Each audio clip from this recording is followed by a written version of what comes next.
Saludo con mucho cariño y gratitud a cada uno de nuestros hermanos y hermanas que semana a semana siguen nuestras clases a través de este ciclo Caminando a través de la Biblia.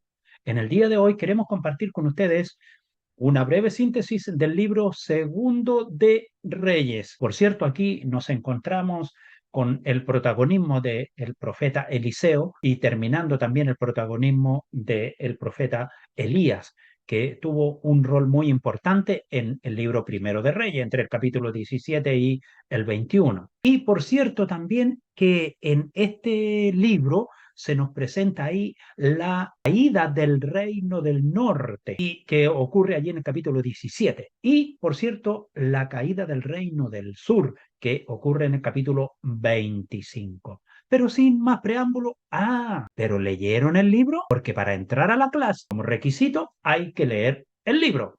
Luego entramos a la clase. Bien, responsabilidad de ustedes. Yo solo voy a compartir la clase. Así que, ¿qué les parece? Vamos y seamos muy bendecidos con esta exposición. Compartiremos con ustedes una breve sinopsis del libro Segundo de Reyes. Como ya lo establecimos en el principio, el libro de Reyes en la Tanaj, o lo que se conoce como la Biblia hebrea, ocupaba un solo rollo. Luego, cuando se hace la traducción, conocida como la versión de los 70, entonces se divide en dos partes. En esencia, este libro que hoy nosotros conocemos como Segundo de Reyes contiene 25 capítulos, 719 versículos y 23.532 palabras, como una manera de agregar un poquito más.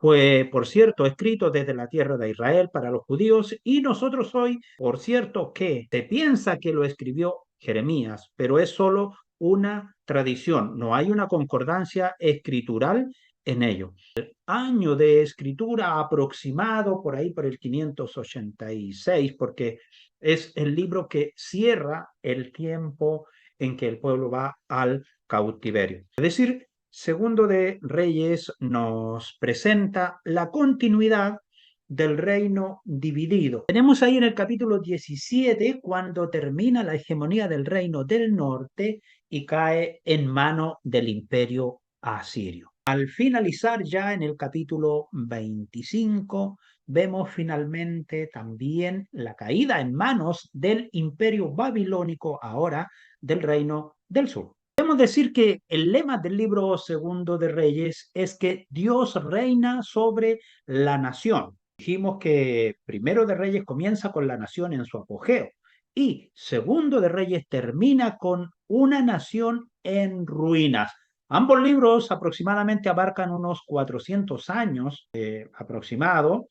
Ahora, específicamente el libro Segundo de Reyes, cuando uno empieza a contabilizar los tiempos de reinado, por un lado, en el reino del sur suma aproximadamente 400 años y el reino del norte 250 años. El reino del norte desaparece de la escena y solo el reino del sur va al exilio y después tiene un retorno. Como ha sido nuestro estilo en nuestras clases, que vamos compartiendo de modo que al terminar nuestra sección podamos saber verdaderamente al menos los nombres y la clasificación en que están, cómo están ordenados en el texto bíblico. Y específicamente el libro Segundo de Reyes ya es la parte final de la monarquía, porque luego viene Crónicas, pero Crónica es un resumen. Y después de ello está Esdras, Nehemías y Esther, que nos traen la información del tiempo post-cautiverio. Ahora, dando una mirada global sobre el libro Segundo de Reyes, el que continúa en sí con un poco de la historia del pueblo de Israel, algunos detalles ahora se recogieron, por cierto, la mayoría de ellos bajo la inspiración de Dios.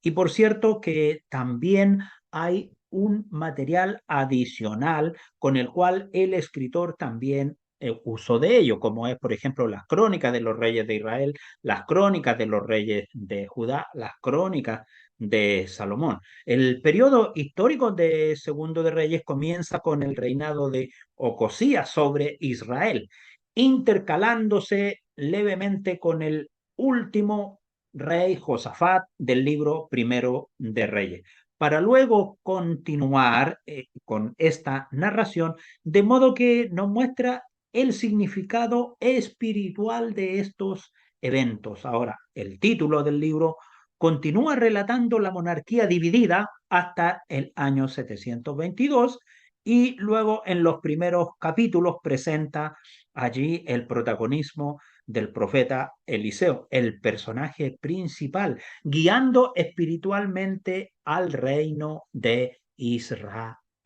La continuidad del libro de los reyes, primero de Reyes termina con el reinado de Josafat por el reino del sur y Ocosías por el reino del norte. Y precisamente segundo de Reyes empieza hablando acerca de la muerte de Ocosías del reino del norte. A su vez también en Primero de Reyes, entre el capítulo 17 y el 21, está la presencia y acción del profeta Elías.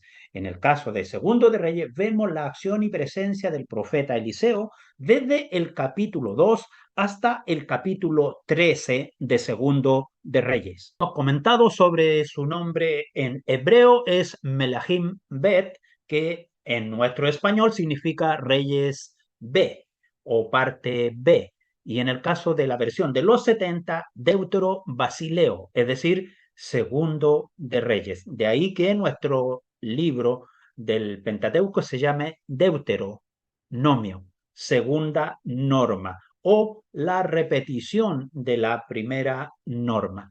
Ahora ya hemos dicho que era un solo rollo y que luego se dividió en dos y su nombre deriva precisamente de quiénes son los protagonistas principales en toda la descripción literaria del libro y que incluye a los reyes de Judá y de Israel. También hemos comentado acerca de su autor y lo dejamos muy bien establecido y en claro. No encontramos evidencia escritural que nos indique el nombre de algún personaje en sí, solo que por la tradición se le asigna a Jeremías. Pero recordemos que Jeremías no estuvo en el cautiverio en Babilonia, sino que Jeremías estuvo, pero en Egipto. Por lo tanto, difícilmente lo pudo haber escrito Jeremías, especialmente su última. La fecha ahora relativa que tenemos es del 850 al 857, aproximadamente 270 años. Y el propósito, por cierto, que el reino del norte, tras una sucesión de reyes malos, termina en el cautiverio en el 722 a.C. y el reino del sur termina cautivo en el 587 a.C. Si bien es cierto, estas fechas se dan como definitivas, pero anterior a ello hay sucesivas invasiones que van estrechando el círculo, el cerco de los reinos, hasta que finalmente en estos años es el momento en que los imperios dan su último golpe de gracia y se llevan en definitiva cautivo a toda la población.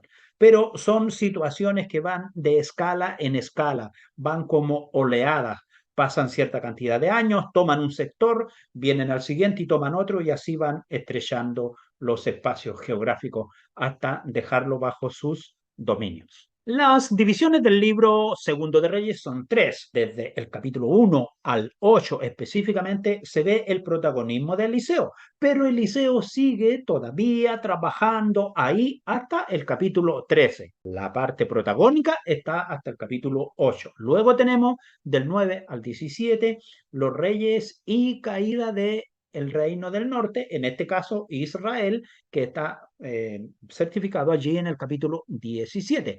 Y luego continúa la información sobre los reyes de Judá desde el capítulo 18 al 25 y la final caída de Jerusalén en el capítulo 25. Contenido del libro Segundo de Reyes, en el capítulo 1 tenemos el profeta Elías terminando su accionar y el rey Ocosías dando las últimas palabras. Y luego del capítulo 2 al 8, las actividades del profeta Eliseo. Recordemos que tanto Elías como Eliseo son conocidos como profetas orales o no escriturales, porque no hay un libro específico que indique sus profecías, solo están escritas ahí, insertos dentro de los sellos de los reyes de Israel.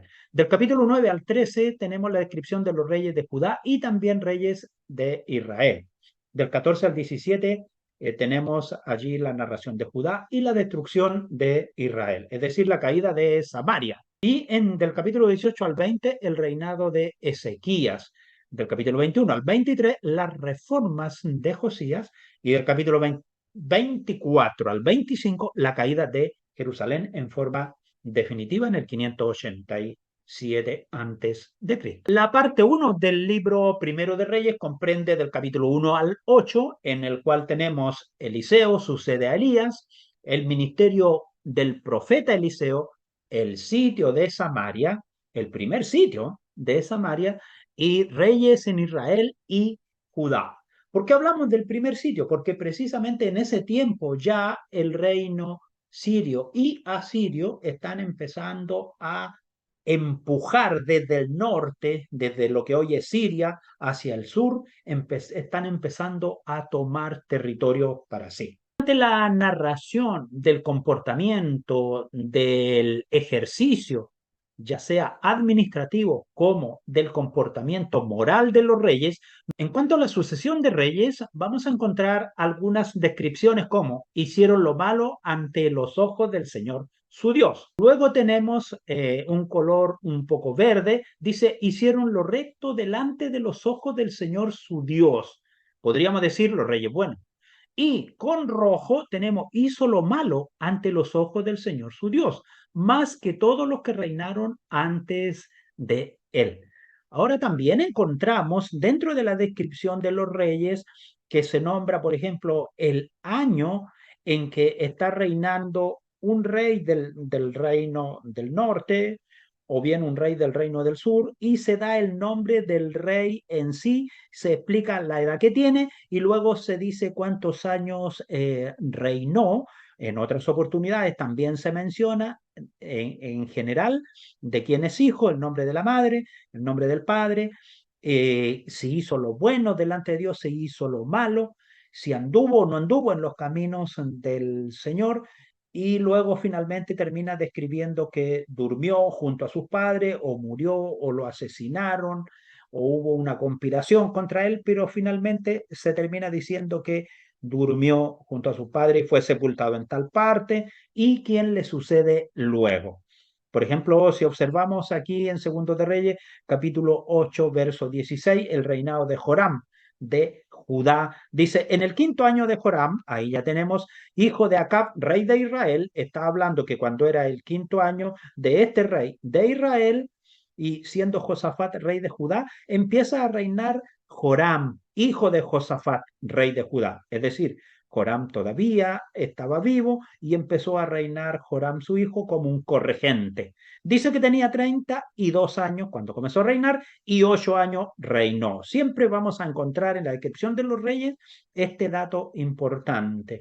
La ubicación en el tiempo, en el espacio, en la genealogía y luego indica si anduvo o no anduvo en los caminos del Señor. Y finalmente, luego encontramos cómo fue su comportamiento con respecto a los reyes, digamos, del reino del norte o del reino del sur, o tal vez su relación con el resto de los reinados de los pueblos paganos existentes en su entorno. A continuación, para irnos conectando con el libro segundo de Reyes, vamos a ver la sucesión de los reyes desde el libro primero de Reyes hasta llegar finalmente a dónde vamos a iniciar la descripción del gobierno de los reyes ahora en la segunda parte del libro segundo de Reyes. Y en lo que podemos apreciar, tenemos aquí muchos reyes malos, tenemos dos buenos que están con verde y uno muy malo que es Acab. El libro segundo de Reyes en sí se va a iniciar con la muerte de Ocosías. Y por cierto, también tengan presente los reyes del reino del norte y los reyes del reino del sur. En la primera sección del libro Primero de Reyes, vemos que se sucedieron varios reyes en el reino del norte. No así en el reino del sur. Su tiempo de administración fue mucho más extenso. La presente imagen contiene la lista de todos los reyes del reino del norte de Israel, cuya capital fue Samaria, y los reyes en Judá, cuya capital fue Jerusalén, o los reyes del sur. Por otro lado, también podemos observar, señalado con unas flechas rojas, el tiempo en que profetizó Jeremías y señalado con unos triángulos azules el tiempo de la profecía de Isaías. Pero vamos a ver en la siguiente imagen para poder ver también todos los profetas y a su vez los años con los cuales se relacionan para así tener una visión más general no solo del movimiento y de los hechos de los reyes, sino también del tiempo en que cada profeta fue llamado a hablar al pueblo. En esta imagen tenemos la totalidad de los reyes, tanto de Israel como de Judá. Si observamos la lista de la derecha, tenemos los profetas partiendo desde Elías, llegando hasta Malaquías, y luego también tenemos los años aproximados en los cuales ellos desarrollaron su campo profético. Por lo tanto, si nosotros tomamos esos años y los vamos comparando con los de los reyes, entonces vamos a tener una idea del tiempo en que ellos estuvieron ejerciendo su profecía. Por ejemplo, veamos Isaías, dice 740 al 680. Esto estaría aproximadamente donde dice en el reino del sur Usías, Jotam, Acaz y Ezequías. Ahí está el 740 al 680. Si examinamos, por ejemplo, Abdías, dice 848 al 841. Entonces, podríamos ver que está entre el rey Joram, Ocosías y Atalía, el tiempo de Abdías. Y vemos Joel 835 al 800. Tenemos en el tiempo de Joás. Y por cierto, cuando estos profetas están hablando hacia un determinado reino, también tenemos que comparar el rey que está ejerciendo en el otro reino. Recordemos que el reino del norte termina con Oseas en el 722, cuando cae en manos de los asirios, y que el reino del sur termina recién en el 586. Es decir, duró bastante tiempo más, alrededor de 160 años más que el reino del norte. Así que haciendo un ejercicio ustedes, ir colocando las fechas de cada uno de los profetas y van asociando cómo se va desarrollando no solo el movimiento de gobierno administrativo, político del reino de Israel y del reino de Judá, sino también el ejercicio profético. Sin olvidar que junto con ello también en el exterior está ocurriendo el gran movimiento político mundial de los distintos imperios que van pasando mientras van ocurriendo los sucesos al interior del pueblo de Israel. Y así es como tenemos el imperio sirio, luego el asirio, después el babilónico, después el medo-persa, después el griego y finalmente terminando en los tiempos de nuestro Señor Jesucristo con el imperio romano. Entrando entonces a la parte 1 o la primera sección de las tres divisiones que tiene este libro, vamos a hablar brevemente del contenido del capítulo 1, es decir, el profeta Elías y el rey Ocosías. Recordemos que Ocosías era un rey del reino del norte y su historia continúa al principio del libro segundo de Reyes. ¿Cuál es la situación?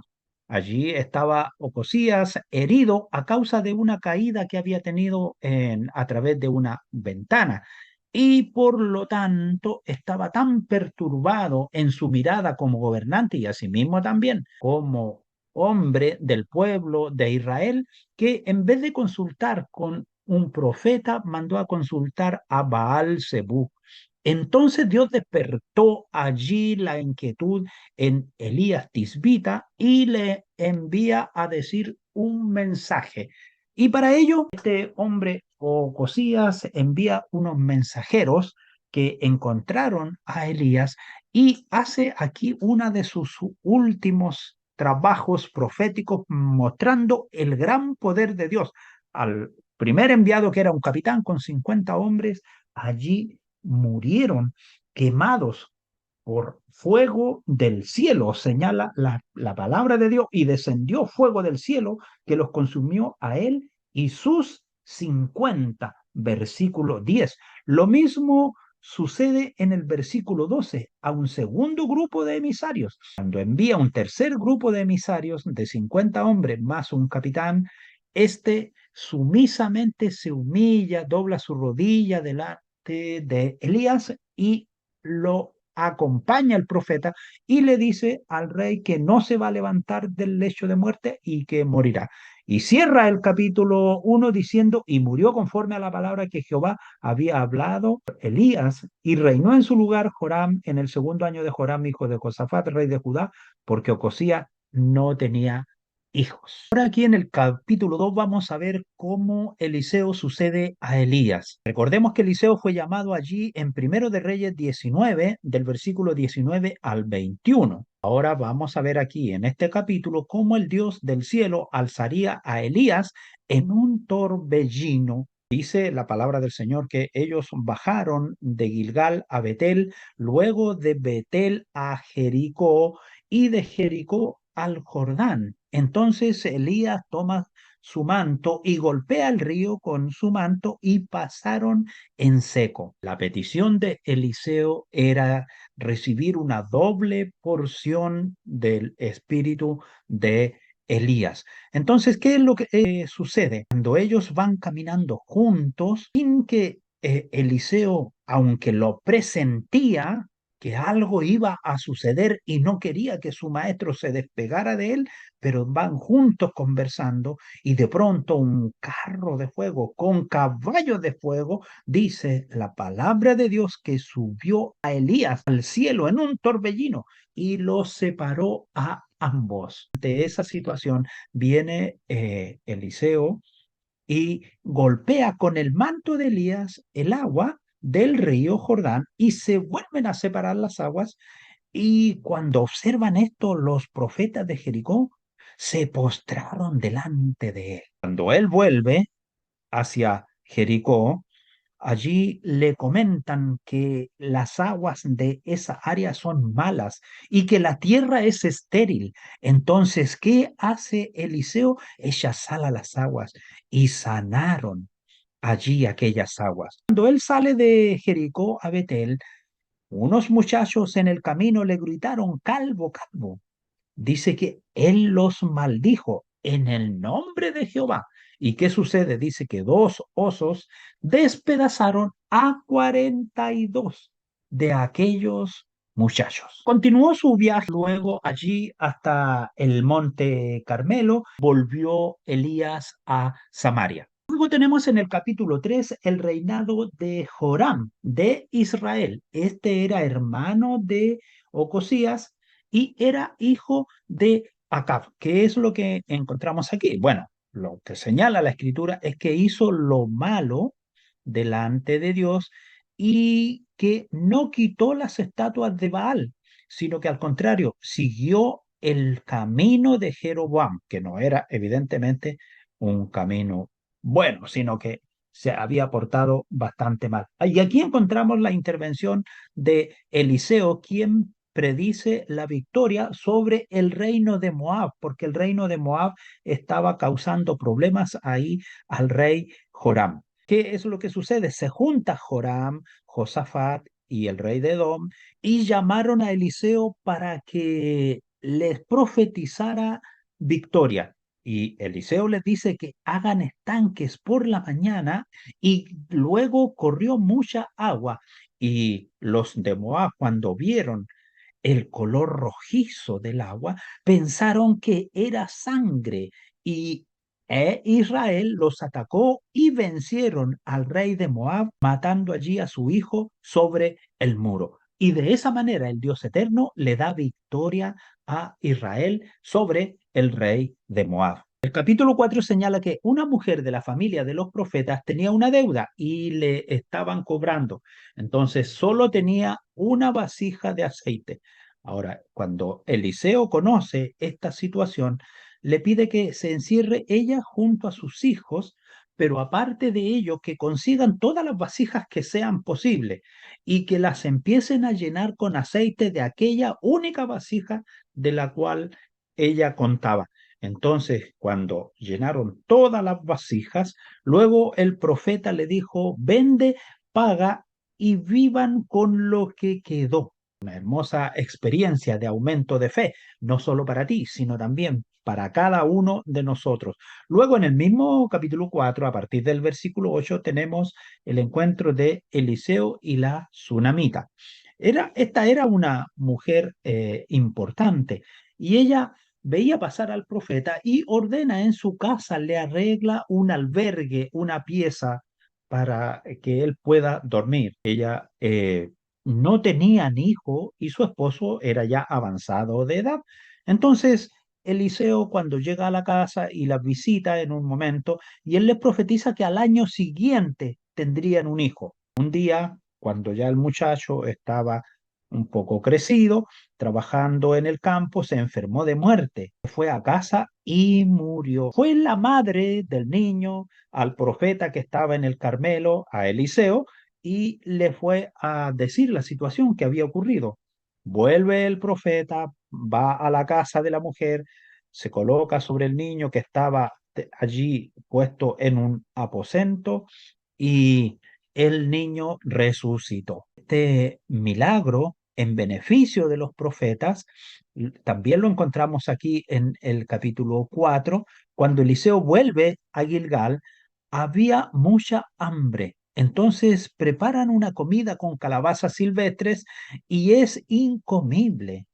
Pero Eliseo le pone un poco de harina cruda y no hubo más mal en aquella comida. Y otro milagro que realiza allí Eliseo es cuando llega un hombre de Balbaliza con 20 panes y habían allí aproximadamente 100 personas que necesitaban alimentarse y el profeta desafía a este hombre que le reparta a todos y que va a sobrar. El hombre con un poco de incredulidad hace lo que le dice el profeta y efectivamente, cuando pone el pan delante de todos ellos, comieron y le sobró conforme a la palabra que Jehová había hablado a través del profeta Eliseo. En el capítulo 5 encontramos la hermosa experiencia de este general sirio llamado Naamán. Siria ya estaba acosando al reino del norte, pero noten ustedes lo hermoso de la presencia, del amor, de la misericordia de Dios,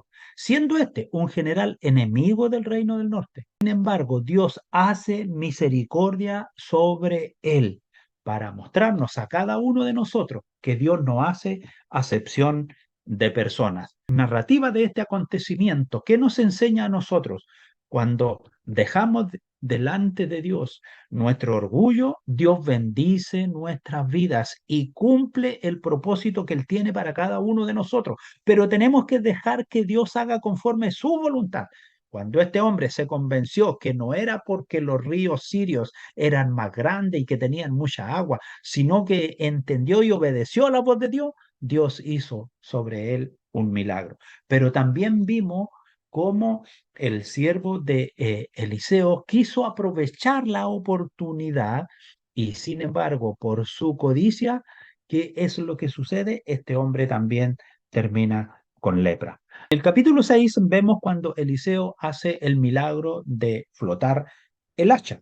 ¿Qué es lo que ocurre? Habían unos hombres trabajando, cortando unas maderas allí a orilla del río y precisamente a uno de ellos pierde un hacha. ¿Qué importancia tenía el hacha para este hombre? Bueno, en ese tiempo los israelitas no se manejaban mucho en el fierro. Por lo tanto, para ellos era carísimo una herramienta. Y el hombre dice, ay Señor, era prestada.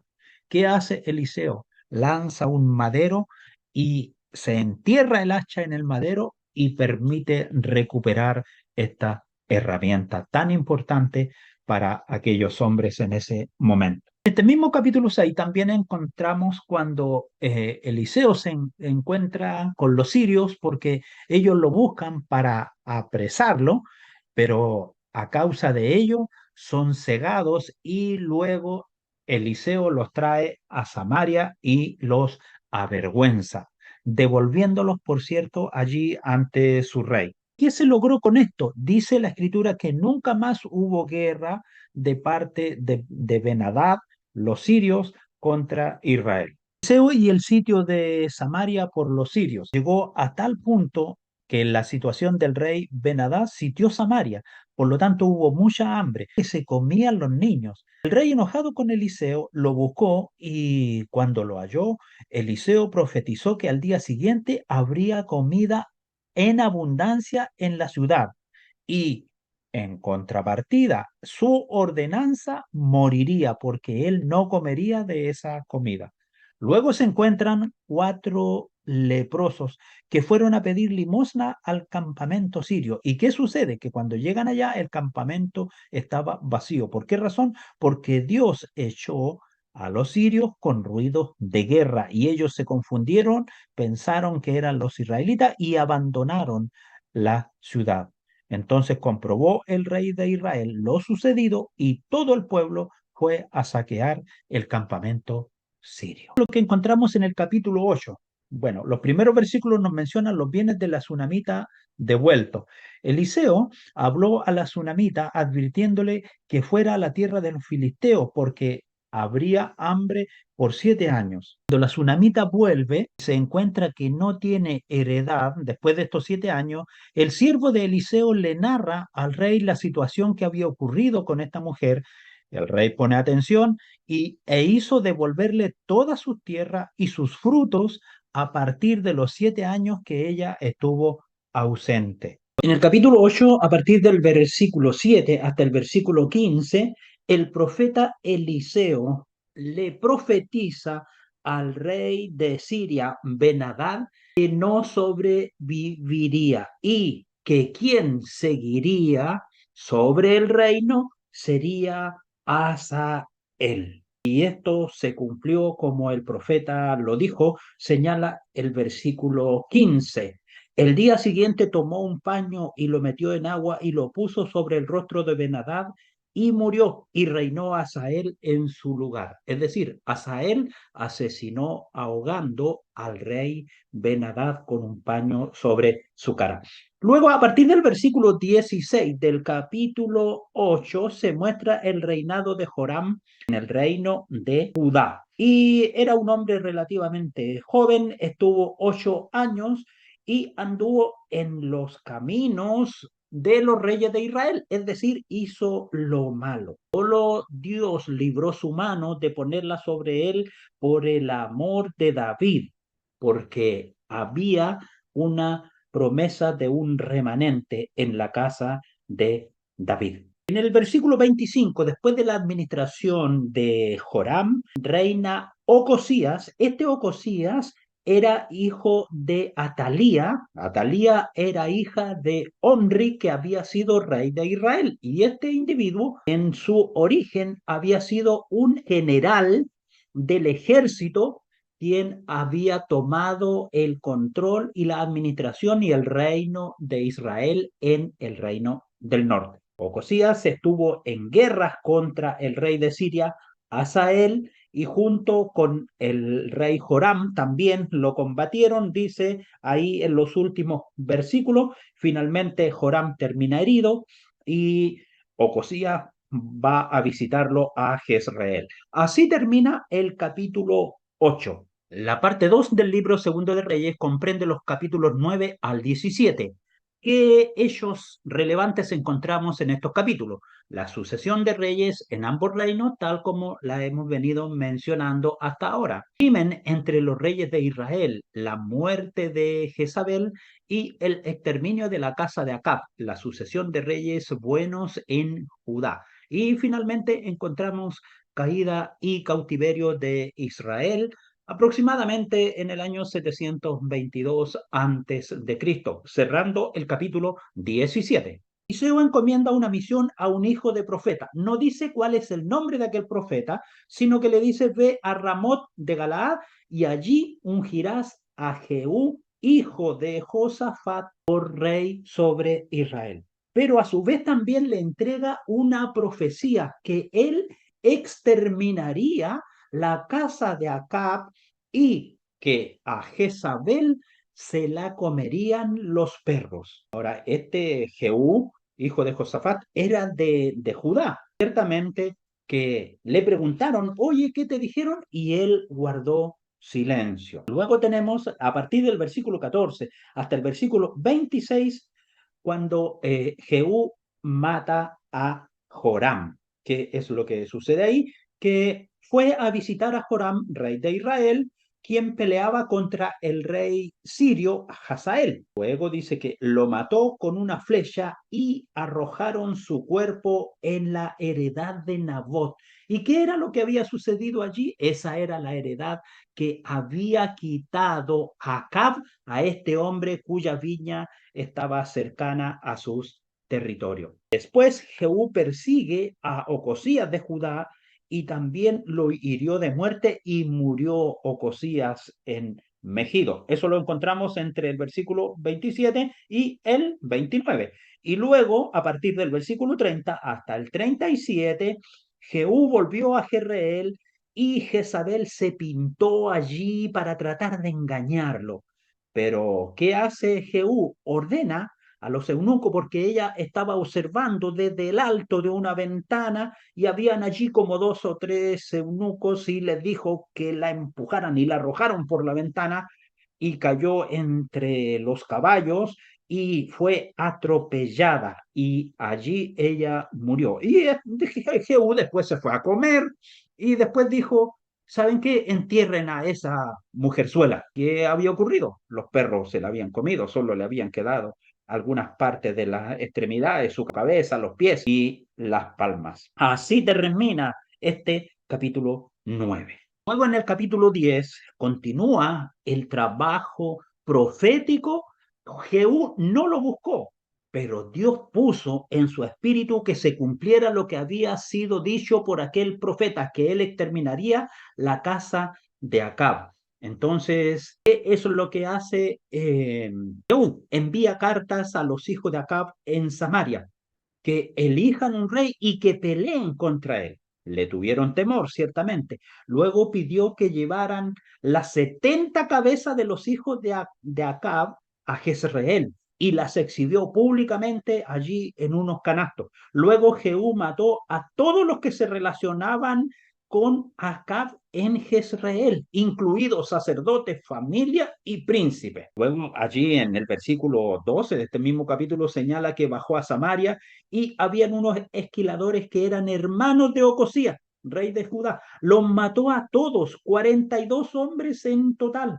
Se encontró luego con Jonadab, hijo de Recab, que está mencionado allí en Jeremías 35. ¿Es recto tu corazón como el mío? Y este hombre responde, sí, lo es. ¿Y saben qué ocurre? Lo lleva de testigo, porque continuó exterminando el culto a Baal, según señala el versículo 18, y con astucia dice que convocó a todos los baalistas, los juntó allí porque vamos a hacer una gran fiesta y con astucia y mató a 80 sacerdotes, derribaron los templos, las estatuas y todo lo que tenían. Aparte dice, por ejemplo, allí en el versículo 28, que Jehú dejó los becerros de Betel y de Dan, pero lamentablemente no guardó la ley de Jehová. Y cerrando el versículo final allí en el 33, menciona que en aquellos días Hazael, rey de Siria, cercó a Israel y tomó los territorios del lado de Rubén, Gad y Manasés. Es decir, ya había presión sobre el reino del norte. Así concluye el capítulo 10. Lo primero que nos señala el resumen aquí que en el reino del norte de Israel a Jehú le suceden 9 reyes, todos malos. La verdad es que no encontramos ninguno bueno. Pero parte el capítulo 11 mencionando acerca de que Atalía usurpa el trono. Había muerto Ocosías y esta Atalía, madre de Ocosías, hija del malvado Acab, rey de Israel, a quien Jehú había dado muerte a todos los mayores de Ocosías. Por tanto, no había rey para que tomara el control allí en Judá. Y esta Atalía destruyó, aparte de quien pudiera seguir en línea directa, a toda la descendencia real. Entonces Josaba, hermana de Ocosías, tomó a Joás, hijo de Ocosías, junto a su nana y lo salvó ocultándolo por 6 años en el templo. Luego pasó el tiempo, Joiada lo llevó al templo a los 7 años y lo hicieron rey sobre Judá. Ante esto, Atalía sale muy desesperada y grita, traición, traición.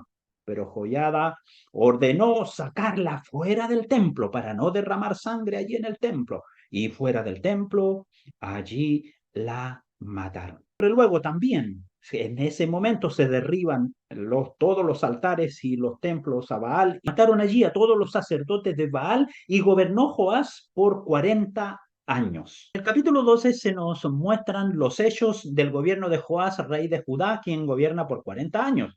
Mientras vivió su tío Joiada, este Joás hizo lo recto.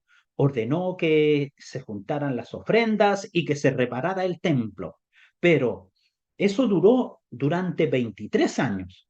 Luego, después que su tío falleció, entonces empezó nuevamente la corrupción en medio del reino. ¿Qué encontramos de interesante aquí en el tiempo cuando estuvo Joiada? Había ordenado restaurar el templo, pero ¿sabe lo que ocurría? No se dejaban las ofrendas, sino que todas las ocupaban los sacerdotes. Entonces, en aquel tiempo, Joiada hace un ofrendero especial, le abre un hoyo en la parte superior y la coloca allí en el altar. Y se empezó a juntar dinero y se reparó el templo de esa manera. Y esto se conoce como el Arca de Joiada, porque dejó como un precedente. Verdaderamente, cuando hay hombres que son sanos y limpios en la administración, es posible hacer grandes cosas y no que la asamblea ande juzgando ni comentando que se roban los fondos que son designados a la casa de Jehová. Luego vemos allí al partir del versículo 17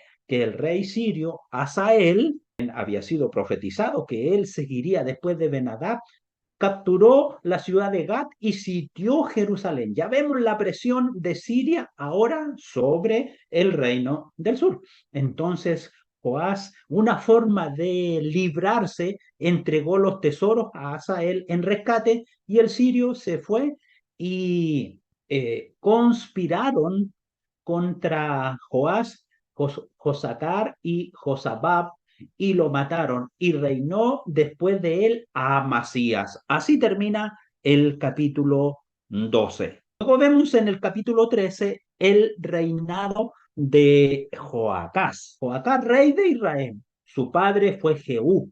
Hizo lo malo ante Dios y Dios lo entregó en manos de Asael, rey de Siria. Por un largo tiempo fueron tributarios, rogaron a Dios y Dios los salvó de las manos de los sirios, pero no se apartaron del pecado ni dejaron el culto a Acera ni a Baal. Capítulo 13, a partir del versículo 10, encontramos el reinado de Joás de Israel. Está ahí en unos breves versículos, solamente del 10 al 13, y nos menciona que hizo lo malo y que guerreó contra Amasías, es decir, contra el rey del reino del sur, y que siguió los malos pasos de Jeroboam. A partir del versículo 14 del capítulo 13, allí se nos anuncia la muerte de Eliseo. Pero antes de ello, viene a él Joás, rey de Israel, y Eliseo le entrega la última profecía. Y le dice que tire una flecha. Y luego le dice que golpee la tierra. Pero dice que este hombre lo hizo 3 veces. Le dijo Eliseo que si hubiese golpeado 5 veces o más, que verdaderamente tendría victoria. Pero como solamente golpeó 3 veces, entonces que sería derrotado. Dice que murió Eliseo y lo sepultaron. Y cierto día en que alguien cayó allí sobre este sepulcro, pusieron allí un muerto y dice que este muerto resucitó. Entrando ahora al capítulo 14, vemos el reinado de Amasías, que era hijo de Joás de Judá. Dice la escritura que hizo lo bueno, que dejó los lugares altos y que entró en batalla contra el rey Joás de Israel. Y por cierto, también que murió en esa batalla Joás, y que conspiraron contra Amasías y lo mataron en Laquis. Ahí, ese fue el término de los años de reinado de Amasías. Luego, a partir del versículo 23 de este mismo capítulo 14, encontramos el reinado de Jeroboam II, rey de Israel. Este hizo lo malo, restableció los límites desde Hamat hasta el Arabá, es decir, desde la parte superior de Siria hasta el desierto al sur del mar Salado. Si bien es cierto, se comportó mal delante de Dios, estratégicamente fue un gran guerrero. Y cierra la palabra diciendo, Jehová estuvo con él. Luego entramos al capítulo 15, donde está el reinado de Azarías de Judá, que hizo lo recto delante de Dios. Sin embargo, no quitó los lugares altos, mas Dios hirió al rey con lepra y estuvo leproso hasta el día de su muerte, en que lo sucedió su hijo Jotam. A partir del versículo 8 del capítulo 15 encontramos el reinado de Zacarías de Israel. Este estuvo solo por 6 meses y conspiraron contra él. Salum lo mataron y Salum se constituye como rey a partir del versículo 13. ¿Cuánto tiempo duró este hombre? Un mes. ¿Y Zacarías cuánto tiempo reinó? 6 meses. Entonces, ¿qué sucede? Viene Manahem, hijo de Gadi, un militar, hirió a Salum, hijo de Jabes, y reinó. Saqueó Tirsa y abrió el vientre a las mujeres que estaban encinta. La Biblia no esconde lo malo de los hombres, sino que pone para que quede como ejemplo para nosotros, para no caer en esas perversidades. En el versículo 17 se menciona que este hombre que asesinó a Salum, que fue Manahem, hijo de Gadi, toma el reinado a partir del versículo 17 hasta el versículo 22. Y dice que reinó 10 años y que hizo lo malo y que el rey de Siria, el rey Pul, le cobró impuestos y lo hizo tributario y pagó un impuesto, pero 16,5 elevado a la 11. Imagínense una cantidad estratosférica de dinero que tuvo que pagar este hombre. Luego, en el versículo 23 está el reinado de Pecaía, que duró 2 años, que hizo lo malo contra Jehová y conspiraron contra él Peca, hijo de Remalía, capitán militar, quien lo mató en la casa real en Samaria. Y luego, en el versículo 27, está el reinado precisamente de Peca, que estuvo 20 años sobre Israel, quien hizo lo malo. Y en sus días viene el rey de Siria, Tiglat-Pileser, y tomó el área de Galilea, lo de la tribu de Neftalí, y los llevó cautivos. Esto aproximadamente en el 734. Es decir, ya tenían cautivo a la tribu de Rubén, a la tribu de Gad, a la media tribu de Manasés y ahora a Neftalí. En el versículo 32 del capítulo 15 encontramos el reinado de Jotam de Judá, hijo de Usías, o también conocido como Azarías. Este reinó 16 años, hizo lo recto, pero no quitó los lugares altos. En este tiempo, Resín, rey de Damasco, vino contra Judá, se alió también, peca y los quiere atacar. Pero dice el versículo 37, en aquel tiempo comenzó Jehová a enviar contra Judá a Resín, rey de Siria, y a Peca, hijo de Remalía, y durmió Jotam con sus padres y fue sepultado con ellos en la ciudad de David de su padre y reinó en su lugar Acaz. Y a partir del capítulo 16, verso 1, está el reinado de Acaz, Judá, hijo de Jotam. ¿Y qué sucede? No hizo lo recto delante de Dios, sino que siguió el camino malo de los reyes de Israel. Este era del reino del sur.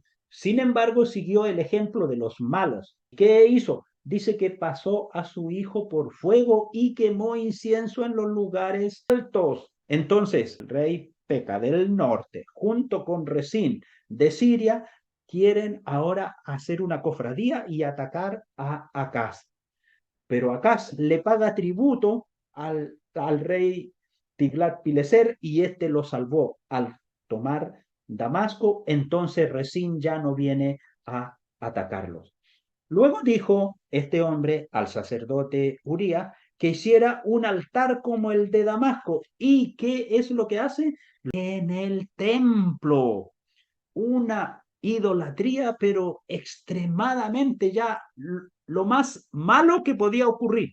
Introducir una figura de los sirios en el templo, en lo que se había levantado como casa de Dios. Así termina el capítulo 16. En el capítulo 17 tenemos que reina Acaz en Judá y cuando Oseas, hijo de Ela, empieza a reinar en Samaria y que reinó 9 años. Como no pagaba tributo y quiso conspirar contra el rey de Siria, entonces sitiaron toda el área de Siria durante 3 años y en el año noveno de Oseas fue llevado cautivo por los sirios. Aunque fueron amonestados por los profetas, nunca hicieron caso a lo que Dios les estaba indicando. Señala el versículo 24 una de las estrategias que tenían los imperios cuando dominaban a otro grupo, sacaban la gente mejor, dejaban la gente pobre, humilde, desamparada y luego repoblaban y llenaban eso con otra gente más mala que los malos. De ese tiempo entonces se empieza a formar ahí una generación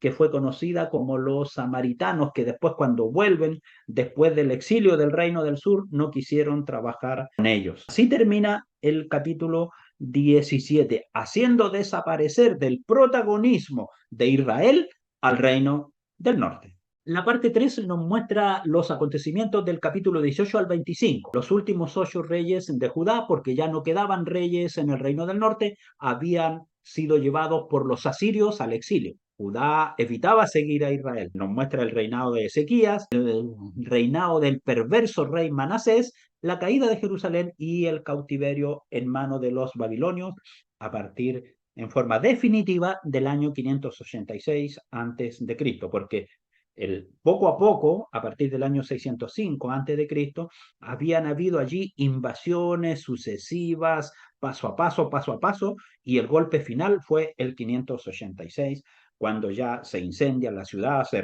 derriban los muros, se le sacan los ojos al rey, se lleva engrilletado hacia Babilonia y a los príncipes de Israel son castrados y pasan a ser parte del reino de Babilonia. Esa era la condición de Daniel. A partir del capítulo 18 del versículo 1 se nos relata el reinado de Ezequías, que es lo que sucede durante la caída de Israel, reinaba Ezequías en Judá, el cual hizo algunas reformas importantes.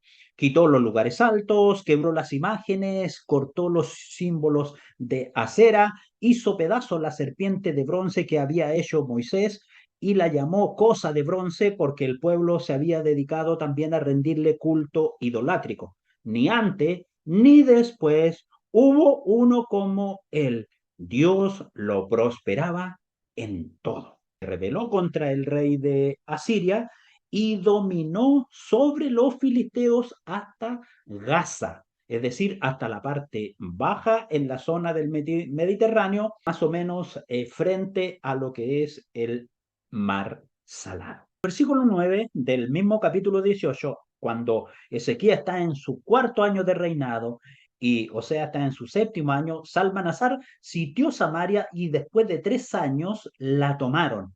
Y en el séptimo año de Ezequías y el noveno de Oseas, porque no escucharon ni pusieron por obra los mandatos de Dios. Es decir, está recalcando por qué ocurre la caída de Samaria. A partir del versículo 13 del capítulo 18, cuando estaba reinando Ezequías en su año número 14, el rey Senaquerib de los asirios tomó algunas ciudades fortificadas y Ezequías le paga tributo. Pero luego el rey sigue presionando sobre ellos para hacerlos sus tributarios permanentes. Entonces allí Ezequías mandó a buscar a Isaías, el profeta Isaías, y el profeta Isaías dijo que él confundiría al rey asirio y que moriría en su tierra. Entonces Senaquerib envió cartas, las tomó Ezequías y derramó su alma en la casa de Jehová. ¿Qué carta? Mandó cartas de rendición. Entonces Isaías le dijo que Dios haría justicia, que ni siquiera la sitiaría. Y mire lo que ocurre allí en el versículo 35 del capítulo 19, porque ahí es cuando Dios ya libra a Judá de la presencia de Sennacherib. Y aconteció que en ella noche salió el ángel de Jehová y mató en el campamento de los asirios a 185,000. Y cuando se levantaron por la mañana, he aquí que todo era cuerpos de muertos. Entonces Sennacherib, rey de Asiria, se fue y volvió a Nínive, donde se quedó. Y aconteció que mientras él adoraba en el templo de Nisro, su dios, Adramelech y Sarecer, sus hijos, lo hirieron a espada y huyeron a tierra de Ararat. Y reinó en su lugar el Saradón, su hijo. Se cumplió lo que había dicho el profeta Isaías, que moriría en su propia tierra. ¿Cómo? Dios dijo que moriría en su propia tierra. ¿Y cómo murió? En manos de sus propios hijos. Eso es la ambición. Así concluye el resumen entre el capítulo 18 y el capítulo 19. ¿Qué es lo que encontramos ahora entre el capítulo 20 y el capítulo 21? Lo primero que tenemos a partir del versículo 1 del capítulo 20 es la enfermedad del rey Ezequías. Se enfermó el rey y ¿qué es lo que ocurre? Viene el profeta Isaías y le dijo, ordena tu casa porque morirás y no vivirás. Mire lo que ocurre aquí. Oró el rey y Dios le dio 15 años y afirmó su dicho por la palabra de Isaías. ¿Y qué fue lo que hizo? Lo grande, lo extraordinario, que no solo dejó al rey con la boca abierta, sino también afirmó las palabras de Isaías, que retrocedió el reloj de Acaz en 10 grados. Es decir, si nosotros examinamos ese tiempo, es un uso horario, podríamos decirlo así. Retrocedió casi en una hora. Pero fíjese que este hombre, aunque oró con suma humildad delante de Dios y Dios le perdona porque ve que era necesario darle más vida, fíjese que este hombre luego le sube la vanidad y le sube el orgullo. ¿Qué hace Ezequías? Recibe a una comisión.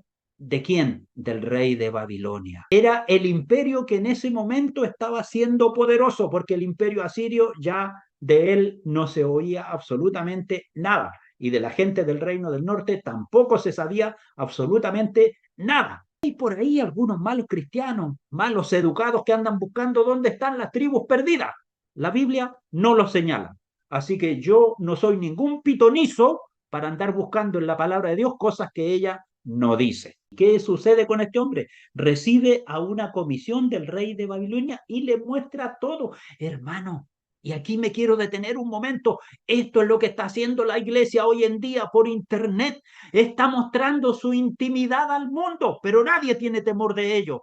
Piensan que mientras más difunden la gloria a Dios, mientras más difunden los aleluya, mientras más difunden las manifestaciones del Espíritu Santo, están haciendo algo muy hermoso. ¿Y saben lo que están haciendo? Solamente están introduciendo basura, basura, basura, basura del estiércolero a la casa de Dios. Eso están haciendo. ¿Y qué sucede cuando después este hombre había mostrado todo? Entonces Isaías le advierte al rey Ezequías que todo ello sería llevado cautivo y de tus hijos serán eunucos en el palacio del rey de Babilonia. Y el rey hizo, a pesar de todo ello, luego, después Ezequías hace un acueducto que alimenta de agua a la ciudad y hace también allí un estanque. Así concluye la muerte de Ezequías allí en el versículo 20 del capítulo 20. De los demás hechos de Ezequías y todo su poderío y cómo hizo el estanque y el conducto y metió las aguas en la ciudad, está escrito en el libro de las crónicas de los reyes. Y durmió Ezequías con sus padres y reinó en su lugar Manasés, su hijo. Capítulo 21, a partir del versículo 1 en adelante, nos habla acerca del reinado de Manasés. Reinó 55 años, hizo lo malo, pero lo muy malo, volvió a levantar el paganismo, levantó altares en la casa de Jehová y en los atrios pasó a su hijo por fuego, fue agorero, puso una imagen de acera en la casa de Jehová. Entonces allí Dios dice, he aquí yo traigo mal sobre Judá, y quien la oiga le retumbarán los oídos. A partir del versículo 19 está el reinado de Amón, de Judá, que estuvo 2 años e hizo lo malo delante de Jehová. Y hizo lo malo, por cierto, ante los ojos de Dios, y conspiraron contra él y lo mataron, y pusieron a Josías su hijo como rey. Y así se inicia el capítulo 22. El reinado de Josías parte allí en el capítulo 22 a partir del versículo 1 en adelante. Comenzó a reinar cuando era de 8 años y reinó 31 años. El nombre de su madre fue Gedida, hija de Adaía de Boscat. Hizo lo recto ante los ojos de Jehová y anduvo en todo el camino de David su padre, sin apartarse a derecha ni a izquierda. Restauró el templo, destruyó los ídolos, encontró el libro de la ley, lo leyó ante el pueblo y celebró la Pascua. Y hay algo muy interesante que no lo podemos dejar pasar. Mire, dentro de las cosas que hace, mientras estaban restaurando el templo, encuentran allí el libro de la ley. Cuando lo escucha el rey, rasga sus vestidos y buscaron quien hablara profecía. Entonces encontraron a Hulda, esposa de Salum, y ella confirmó que lo escrito era verdad. Entonces le mandó a decir al rey que él moriría y no vería todo ese mal. Que luego, a partir del capítulo 23, nosotros encontramos las reformas del rey Josías. Convocó el rey a todo el pueblo al templo y leyó el libro y todo el pueblo confirmó el pacto de las reformas de Josías. Quitó las imágenes paganas, sacó a los sacerdotes paganos, derribó los lugares de prostitución idolátrica y sacrificó a todos los sacerdotes desde la ciudad de Jeba, que queda en lo que era la tribu de Benjamín, hasta Beerseba. Derribó las imágenes de caballos que habían sido dedicadas al sol, derribó los altares hechos por Salomón y puso fuego allí a la imagen de acera. Mató a todos los sacerdotes pagano sobre los mismos lugares altos y quemó huesos de hombres sobre los altares. Y luego en el versículo 21 del mismo capítulo 23 celebra la Pascua. Y aquí hay algo, pero muy, muy relevante, muy importante. Dice que desde el tiempo de los jueces y todos los reyes que habían habido antes que él, tanto el reino del norte como el reino del sur, jamás habían celebrado la Pascua. Una de las fiestas nacionales extraordinarias. Pero ¿qué había pasado con el pueblo? Se habían dedicado a su propia vida, a su propia riqueza y se habían olvidado del Dios que lo había sacado de Egipto. Y este hombre vuelve una vez más a realizar esa hermosa actividad.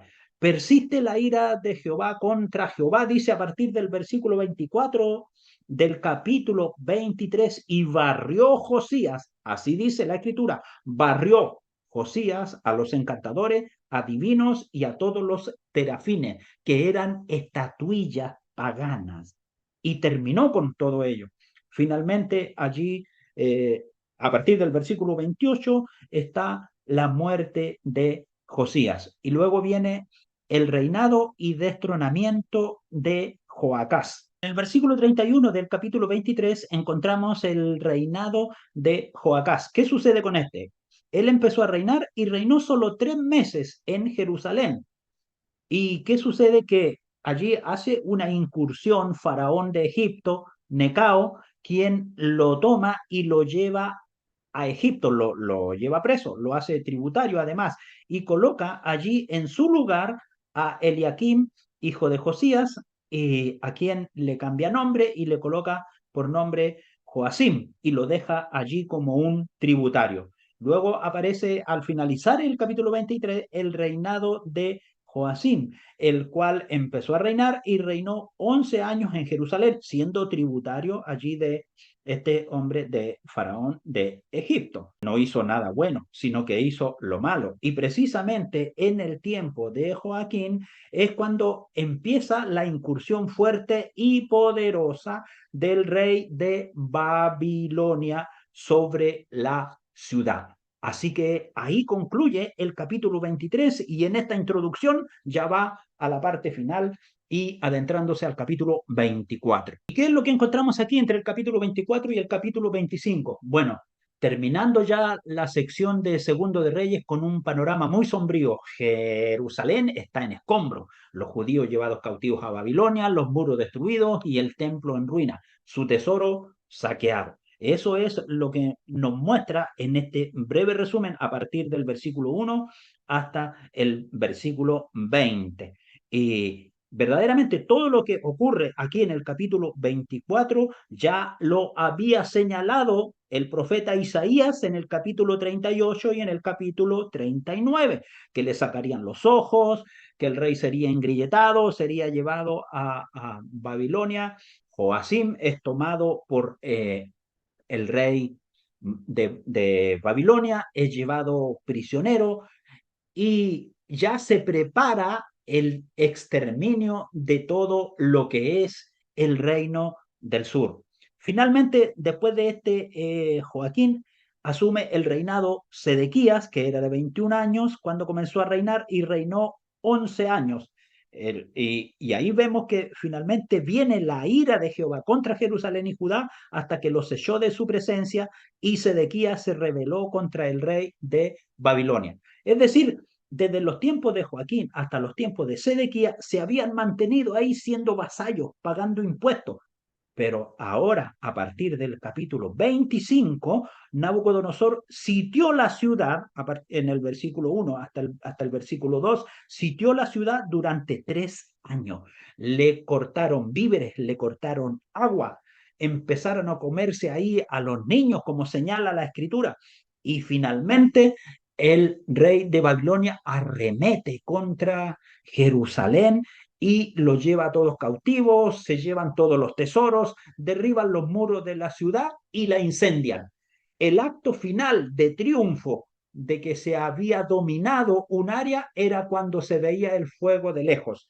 Y así termina el reino de Sedequía y terminan en manos de los babilonios, según señala el versículo 7, degollaron a los hijos de Sedequía en presencia suya y a Sedequía le sacaron los ojos y atados con cadena lo llevaron a Babilonia. Luego cerrando ya a partir del versículo 8 en adelante está la muestra de la cautividad y luego señala en el versículo 9, y quemó la casa de Jehová y la casa del rey y todas las casas de Jerusalén y todas las casas de los príncipes, quemó a fuego y todo el ejército de los caldeos que estaba con el capitán de la guardia derribó los muros alrededor de Jerusalén. Luego, en la parte final, en el versículo 22, señala el remanente que había quedado allí a cargo de un gobernante títere en Jerusalén, porque ya estaban bajo control de Babilonia. Finalmente allí se revela uno de ellos, matan a este gobernador y los sobrevivientes huyen hacia Egipto. Y entre esos sobrevivientes también estaba el profeta Isaías. En la parte final, en el versículo 27 del capítulo 25, se nos muestra cómo es liberado Joaquín, el que había sido llevado cautivo con anterioridad antes de Ezequías. Y a este hombre en Babilonia se le salvó la vida y se le permitió comer junto a la mesa del rey de Babilonia. No nos menciona la escritura qué sucede después con Joaquín aquí cerrando el libro Segundo de Reyes. Por cierto, también no tenemos que olvidar que dentro de todo este contexto de revolución y movimiento de masas humanas y movimientos geopolíticos, también están allí entre los fueron a la cautividad Ezequiel y Daniel. Ezequiel hace su ejercicio y su campo profético en los campos, entre los habitantes allí en Babilonia. Y Daniel, por sus capacidades intelectuales, es llevado a la corte. Pero como señala la escritura, seguramente él tuvo que cumplir lo que dicho por el profeta, que sería castrado para ser parte del rey de Babilonia. Y ciertamente que este remanente final que vimos ahí, que huye a Egipto, es lo que finalmente Isaías termina diciendo, que esto duraría 70 años y que luego ocurriría el retorno. ¿De quién? De Judá. Podemos concluir que un reino dividido jamás prevalecerá. Dios aborrece el pecado y disciplina a sus hijos. Podemos ser de bendición o de tropiezo a los demás, pero Dios nos advierte antes de enviar su juicio. Dios está en el control de la historia, aunque a nosotros nos parezca que no es así. La fidelidad de Dios por su pueblo jamás falla. Dios responde a las oraciones cuando clamamos a Él con un corazón arrepentido. Debemos detenernos y dejar de hacer lo que está mal en nuestras vidas. Si queremos ver bendición, si queremos ver obras del Espíritu Santo sobre nosotros, Dios nos da tiempo para que nos arrepintamos. Por ello que detente y vuélvete a Dios tu hacedor. Doy gracias a Dios por haber tenido la bendición de compartir con ustedes una nueva lección y en especial en este ciclo en el cual estamos viendo la monarquía que cubre desde Samuel hasta el libro segundo de Reyes. Y luego, la próxima semana, si Dios nos concede salud y vida, vamos a entrar al libro primero de Crónica, pero ya con un enfoque distinto a como lo hemos visto en estos libros anteriores. Así que nuestra gratitud al Dios eterno por darnos la bendición y la oportunidad de ser parte de tu necesidad de ser enseñado y educado a través de la Biblia. Dios les bendiga.